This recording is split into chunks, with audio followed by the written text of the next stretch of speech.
उसने हमारे पूरे किए कराए पर पानी फेर दिया। उसकी एक चाल से हमारी बरसों की मेहनत मिट्टी में मिल गई है। हमें कुछ करना होगा, नहीं तो हमारा अस्तित्व ही मिट जाएगा।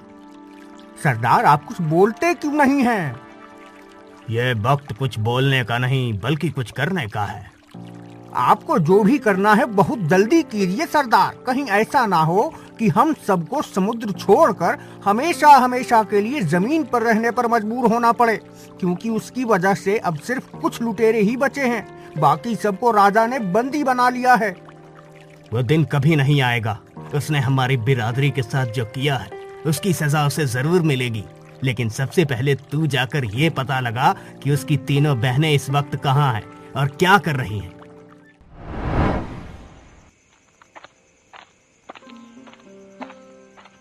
तुम्हें बाहर जाते हुए या फिर अंदर आते हुए किसी ने देखा तो नहीं ना सुरभि? नहीं महाराज, न तो बाहर जाते हुए और न ही अंदर आते हुए किसी ने भी मुझे नहीं देखा। मैंने पूरी सावधानी बरती है ताकि मुझ पर किसी की भी नजर ना पड़े। जब तक तुम्हारा राज सबसे छुपा रहेगा तब तक हमारे राज्य की प्रजा का विश्वास हम पर बना रहेगा। लेकिन जिस दिन तुम्हारा राज जनता के सामने खुलेगा उस दिन न जाने हमारी प्रजा क्या करेगी। महाराज, सिर्फ कुछ दिनों की बात है। मैं बहुत ही जल्द अपना अधूरा काम पूरा कर लूंगी। उसके बाद आपको डरने की जरूरत नहीं होगी। मैं जो कुछ भी कर रही हूँ हमारे राज्य की प्रजा की भलाई के लिए ही कर रही हूँ। मैं ये बात अच्छी तरह से जानता हूँ, इसलिए तुम्हारा साथ दे रहा हूँ। मछली क्या भाव दी बहन जी? भाई जी, आप 2 सिक्कों में सारी मछलियाँ ले जाइए। इतनी सारी मछलियों का मैं क्या करूँगा भला? आप भी खाइए और पड़ोसियों को भी खिलाइए, लेकिन 2 सिक्कों में सारी मछलियाँ ले जाइए। ठीक है बहन जी, तो फिर ले लीजिए 2 सिक्के और सारी मछलियाँ मुझे दे दीजिए।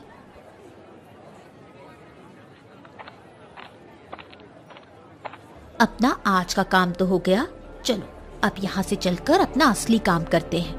धीरे बोल, कोई सुन ना ले। कहीं ये तीनों पगला तो नहीं गई? इतनी सारी मछलियाँ सिर्फ 2 सिक्कों में दे दी। कहीं ये तीनों वही तो नहीं जिन्हें मैं ढूंढ रहा हूँ? मैंने इनका चेहरा भी तो नहीं देखा, नहीं तो दूध का दूध और पानी का पानी हो जाता। सच्चाई का पता लगाने के लिए मुझे इनका पीछा करना पड़ेगा। आखिर कब तक हमें ये काम करना पड़ेगा? मैं तो परेशान हो गई हूँ ये काम करते करते।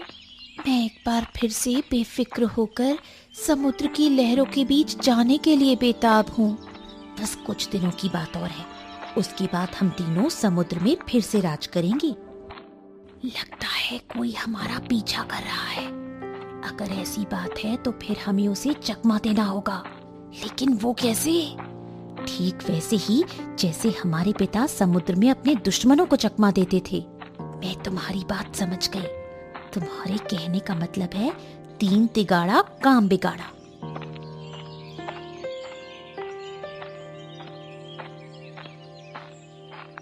ये क्या? ये तीनों तो अलग अलग दिशा में जा रही हैं। अब मैं किधर जाऊं? सीधा जाऊं, दाएं जाऊं या फिर बाएं जाऊं? एक काम करता हूं, मैं वापस जाता हूं। मुझे लगता है ये नील का साथी था। हाँ, मुझे भी ऐसा ही लगता है। इसलिए वो हमारा पीछा कर रहा था।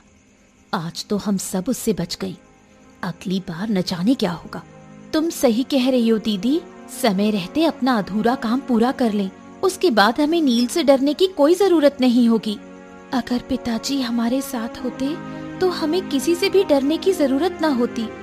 दीदी उन्हें ही तो कैद से आजाद कराने की कोशिश कर रहे हैं और साथ ही साथ उस नील को पकड़ने की भी कोशिश में लगे हुए हैं। इसीलिए तो वो दिन में मल्हार बनकर पूरे राज्य की नदियों में भटकती रहती है और रात होते ही सेनापति, सैनिकों और हमें साथ लेकर समुद्री लुटेरों और नील को ढूंढती है। अगर नील ने पिताजी को धोखा न दिया होता तो आज हम सब साथ में होते और हमें इस तरह छुपकर नहीं रहना पड़ता। अगर उस दिन वो हमला न हुआ होता तो।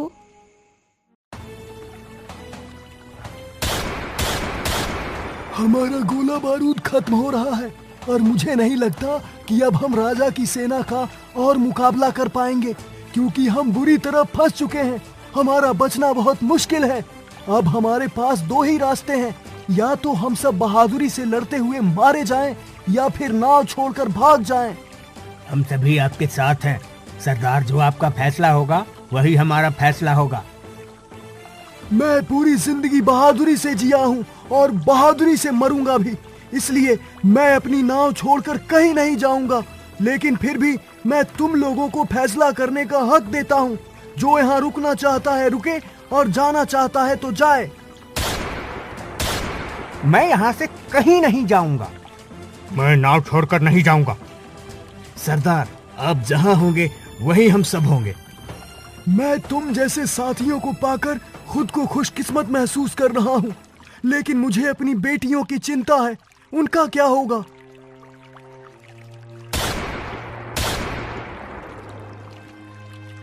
आप हमारी चिंता मत करिए पिताजी। हम चारों बहनें मरते दम तक आपके साथ ही रहेंगी। आपको छोड़कर कहीं नहीं जाएंगी। तुम सब ने हमारे राज्य की प्रजा की नाक में दम किया हुआ था। तुम्हारी वजह से कोई भी पड़ोसी राज्य समुद्र के रास्ते हमारे साथ व्यापार करने से डरता था। लेकिन आज से हमारी प्रजा और व्यापारियों को तुम्हारे आतंक से मुक्ति मिलेगी। महाराज, आप जो चाहें वो मुझे और मेरे साथियों को सजा दे सकते हैं, मुझे मंजूर है। लेकिन मेरी बेटियों को छोड़ दीजिए, उन्होंने कुछ भी नहीं किया। महाराज, अगर आप मुझे और मेरे 3 साथियों नीरज, आकाश, समुद्र को छोड़ देंगे तो मैं आपको उस जगह का पता बता दूंगा जहां हम सभी ने लूटा हुआ माल छुपाया है। ये तुम क्या कह रहे हो? तुम मुझे धोखा कैसे दे सकते हो? अरे चुप कर बुढ़े, तू तो वैसे भी सिर्फ कुछ दिनों का ही मेहमान है। तेरे चक्कर में हम क्यों अपनी पूरी जिंदगी कैद में बिताएं? अगर तुम्हारी बातों में सच्चाई हुई तो मैं तुम्हें तुम्हारे साथियों सहित आजाद कर दूंगा। लेकिन अगर तुम्हारी बात झूठ निकली तो मैं तुम्हें तुरंत मौत की सजा दूंगा। ऐसी नौबत नहीं आएगी महाराज, मेरी जानकारी बिल्कुल सही है। सेनापति जी, आप इसके साथ जाइए और अगर इसकी दी हुई जानकारी गलत निकले तो इसका सर धड़ से अलग कर देना। जैसी आपकी आज्ञा महाराज।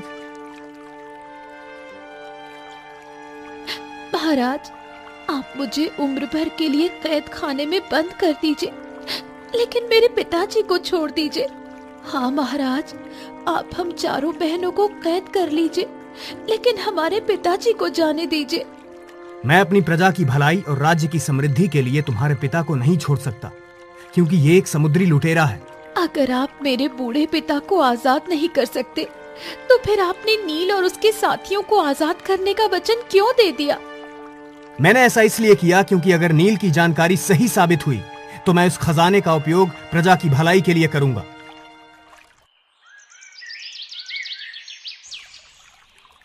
महाराज, इस समुद्री लुटेरे की दी हुई जानकारी बिल्कुल सही थी। मैं इसकी बताई जगह से पूरा सोना ले आया हूँ। मैंने अपना किया वादा पूरा किया महाराज, अब आप अपना वादा पूरा कीजिए। सेनापति जी, इसे और उसके साथियों को छोटी नाव दे दो और यहाँ से जाने दो। लेकिन ध्यान रहे, अगली बार अगर समुद्र में दिखाई दिए तो तुम सब की बाकी की जिंदगी कैद खाने में बीतेगी। महाराज, अगर आप अपनी प्रजा की भलाई के लिए 4 लुटेरों को छोड़ सकते हैं, तो फिर आप जरूर एक और लुटेरे को आजाद कर सकते हैं। मैं तुम्हारी बात समझा नहीं। अगर आप थोड़े से धन के बदले 4 लुटेरों को छोड़ सकते हैं, तो अगर मैं समुद्र के सभी लुटेरों को पकड़ने में आपकी मदद करने का वादा दूं, तो आप जरूर मेरे पिताजी को आजाद कर देंगे। आप सोच क्या रहे हैं महाराज? मेरी सहायता से आप समुद्र को लुटेरों से मुक्त कर सकते हैं, जिससे आपकी प्रजा का विश्वास आपके प्रति और बढ़ जाएगा और आपके राज्य में खुशहाली भी बढ़ेगी। समुद्र में तो हजारों समुद्री लुटेरे हैं, उन्हें पकड़ने में तो सालों का समय लग जाएगा। जब तक समुद्र का आखिरी लुटेरा पकड़ा नहीं जाता, तब तक मैं आपके साथ रहूंगी। बिना विवाह के मैं तुम्हें अपने साथ नहीं रख सकता। तो आप मुझसे विवाह कर लीजिए, तब तो मैं आपके साथ रह सकती हूँ ना। मैं ऐसा नहीं कर सकता। अगर मेरी प्रजा को ये पता चला कि मैंने एक समुद्री लुटेरे की बेटी से विवाह किया है, तो प्रजा में अराजकता फैल सकती है। अगर ऐसी बात है तो फिर आप मुझसे विवाह कर लीजिए और अपनी प्रजा को बताइए कि मैं एक मल्हार हूँ। इस तरह आपकी प्रजा की नजरों में आपका सम्मान बढ़ जाएगा और आप अपनी प्रजा की भलाई का काम भी कर सकेंगे। तुमने अभी जो कहा, अगर वैसा हो सकता है तो मैं अपनी प्रजा की भलाई के लिए तुम्हारी बात मानने को तैयार हूँ, परंतु मेरी भी एक शर्त है। तुम दिन में मल्हार बनकर रहोगी और रात में समुद्री लुटेरों को पकड़ने में मेरी सहायता करोगी। ठीक है, मैं आपकी शर्त मानने को तैयार हूँ, लेकिन मुझे अपने काम में अपनी बहनों की सहायता भी चाहिए होगी। भला वो कैसे? ये सब मैं आपको बाद में समझा दूंगी। अभी आप मेरे पिताजी को आजाद कर दीजिए। मैं अभी ऐसा नहीं कर सकता। जब तक तुम अपना काम पूरा नहीं करोगी, तब तक मैं तुम्हारे पिता को आजाद नहीं कर सकता। दीदी पिताजी को आजाद करवाने के लिए खुद जिंदगी भर के लिए राजा की कैदी बन गई। उन्हीं के कहने पर ही हम सब दिन में सबसे छुप कर रहती हैं और रात में उनकी मदद करती हैं। रानी जी को मेरा प्रणाम। रानी जी को मेरा प्रणाम।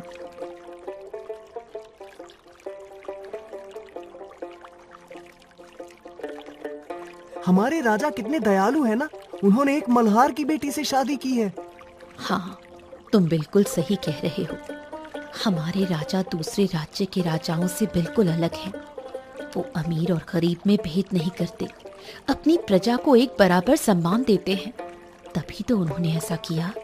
जब से उन्होंने एक मल्हार की बेटी से शादी की है, तब से हमारे राज्य की किस्मत ही चमक गई है। बिल्कुल सही बात है। पिछले कुछ समय से समुद्री लुटेरों का प्रकोप कम हुआ है और हमारे राज्य में व्यापार भी बढ़ा है। मैं तो बहुत ही खुश हूँ। आप दोनों किस बारे में बात कर रहे हैं? रानी जी, हम तो महाराज की तारीफ कर रहे थे। आप क्या देख रही हैं रानी जी? बस कुछ नहीं, ऐसे ही।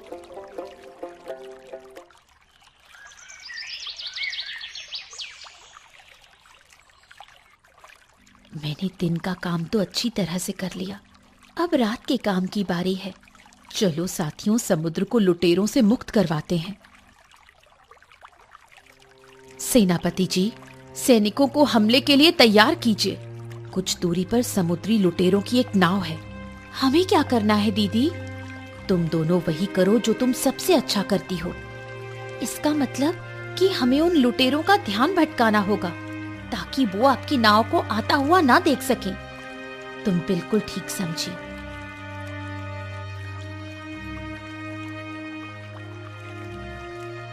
आज तो मेरी दावत हो गई। ये 3 हुस्न की परियां मेरी तरफ ही चली आ रही है।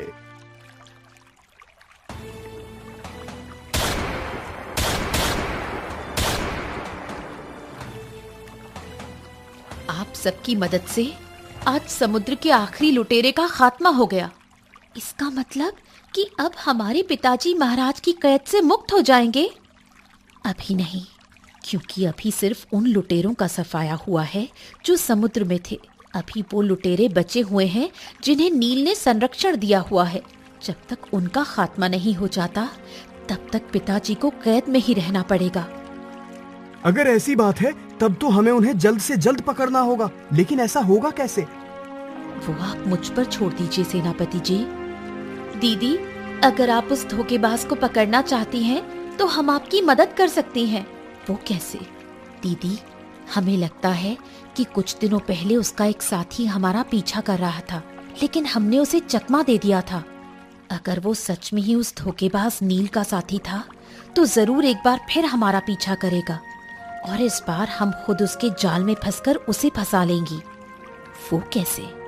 उसके लिए सेनापति जी को हमारी सहायता करनी होगी। ठीक है, जैसा तुम बोल रही हो, मैं वैसा ही करूंगा। आकाश, तू इतने दिनों से कहाँ था? जल्दी बता, साथी लुटेरों की क्या खबर लाया है? सरदार, बहुत बुरी खबर है। सुरभि ने सेनापति के साथ मिलकर समुद्र के सभी लुटेरों का सफाया कर दिया है। अब सिर्फ वही लुटेरे बचे हैं जो समुद्र छोड़कर जमीन में रह रहे हैं। इसका मतलब कि तू जो खबर पिछली बार लाया था वो बिल्कुल सच्ची थी। हाँ सरदार, सुरभि ये सब आपसे बदला लेने के लिए कर रही है। तू बहुत गलत समय पर आया है। मुझे ऐसा लगता है तू भी कोई बुरी खबर ही लाया होगा। सरदार, मैं बुरी खबर नहीं बल्कि बहुत अच्छी खबर लाया हूँ। मुझे पता चल चुका है कि सुरभि की तीनों बहनें कहाँ रहती हैं। तो फिर तू उन्हें पकड़कर मेरे पास क्यों नहीं ले आया? यहाँ खाली हाथ क्यों चला आया? सरदार, मैंने उन तीनों को लगभग पकड़ ही लिया था, लेकिन वो तीनों मुझे चकमा देकर बच निकली। तू वापस जा और उन्हें पकड़कर मेरे पास ले आ, तभी सुरभि पर नकेल कसी जा सकेगी। मैं उन्हें अकेले नहीं पकड़ सकता सरदार, वो बहुत ही चालाक हैं। उन्हें पता चल चुका है कि मैं उनके पीछे हूँ, इसलिए वो अब सतर्क हो गई हैं। इसलिए मैं यहाँ आकाश और समुद्र को अपने साथ ले जाने आया हूँ। उन्हें पकड़ने के लिए चाहे जो कुछ भी करना पड़े वो कर। यहाँ खड़े खड़े बहुत देर हो गई, वो तीनों कब आएंगी? हमने पूरे बाजार में उन्हें ढूंढा, लेकिन वो कहीं नहीं मिली। तुम दोनों चलो मेरे साथ, मुझे पता है कि अगर वो तीनों यहाँ नहीं हैं तो कहाँ होंगी। रुको रुको रुको, वो तीनों आ गई।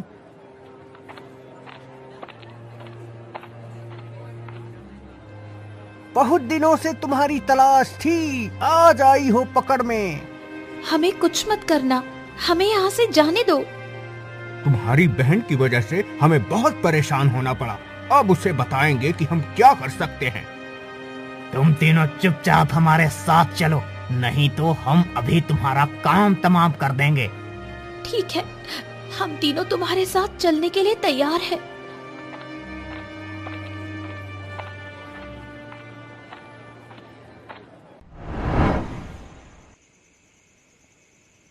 सुरभि, आपने अपना किया वादा पूरा किया है। अब बस आपकी बहन की योजना भी कामयाब हो जाए, उसके बाद एक भी समुद्री लुटेरा नहीं बचेगा। महाराज की जय हो। कहो सैनिक, क्या खबर लाए हो? महाराज, महारानी जी की तीनों बहनों को 3 आदमी अपने साथ ले गए हैं और एक सैनिक उनके पीछे गया है। ये तो बहुत अच्छी बात है। इसका मतलब सोना की योजना सफल हो चुकी है। अब बस वो सैनिक वापस आ जाएं, फिर हमें उस धोखेबाज के ठिकाने का पता चल जाएगा। सुरभि, आप इतना बेचैन क्यों हो रही हैं? सैनिक अभी कुछ देर में आता ही होगा। मैं बेचैन कैसे ना हूँ महाराज, मेरी बहनों की जिंदगी का सवाल है। दोपहर से शाम हो गई, लेकिन सैनिक अभी तक नहीं आया। न जाने वो तीनों वहां किस हाल में होंगी। सैनिक, जल्दी से बताओ, वो मेरी बहनों को कहाँ ले गए हैं? महारानी जी, वो तीनों आपकी बहनों को नदी के किनारे बनी एक झोपड़ी में ले गए हैं। वहां और कौन कौन है? वहां पर बहुत से समुद्री लुटेरे हैं।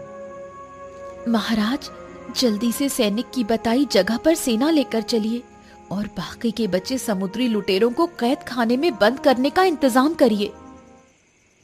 बहुत देर हो गई, लेकिन दीदी अभी तक सैनिकों को लेकर यहाँ नहीं आई। न जाने उन्हें कितना समय लगेगा। मुझे तो बहुत भूख लगी है। राजा को हमारे ठिकाने के बारे में ना जाने कौन बता रहा है। अब हमारा समुद्र में जाना बहुत मुश्किल हो गया है। हर वक्त ये डर लगा रहता है कि राजा की सेना अब हम पर हमला कर देगी, अब हम पर हमला कर देगी। अब तुम में से किसी को भी डरने की जरूरत नहीं है। बहुत ही जल्द हम फिर से समुद्र पर राज करेंगे। भला वो कैसे? बस तुम देखते जाओ मैं क्या करता हूँ।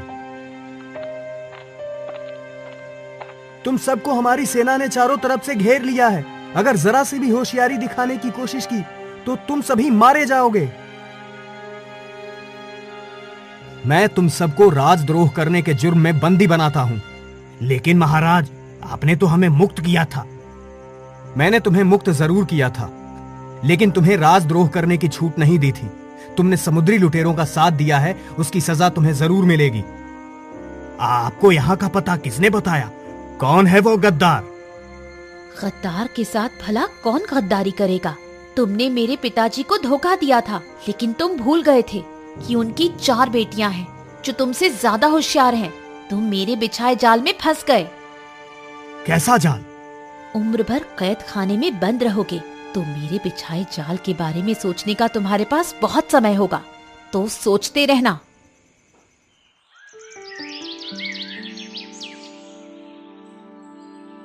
सुरभि, तुमने अपना किया वादा पूरा किया। अब मैं अपना वादा पूरा करूंगा, तुम्हारे पिताजी को बंदी गृह से आजाद करके। आपका बहुत बहुत धन्यवाद महाराज। पहले मैंने तुमसे समझौते का विवाह किया था, लेकिन अगर अब तुम चाहो तो मैं तुमसे सचमुच का विवाह करके तुम्हें इस राज्य की रानी बनाना चाहता हूँ। ये तो मेरा सौभाग्य होगा महाराज। तुम्हें पता है, राजा की जो मल्हार पत्नी थी ना, वो मल्हार नहीं बल्कि समुद्री लुटेरे की बेटी थी। हाँ, मैं सब जानती हूँ। ये भी जानती हूँ कि उसी ने समुद्री लुटेरों को पकड़ने में महाराज की मदद की थी। वो सब तो ठीक है, लेकिन अब हमें नदी पार कौन कराएगा? मैं भले ही एक समुद्री लुटेरे की बेटी हूँ, लेकिन अपने राजा की मल्हार पत्नी हूँ।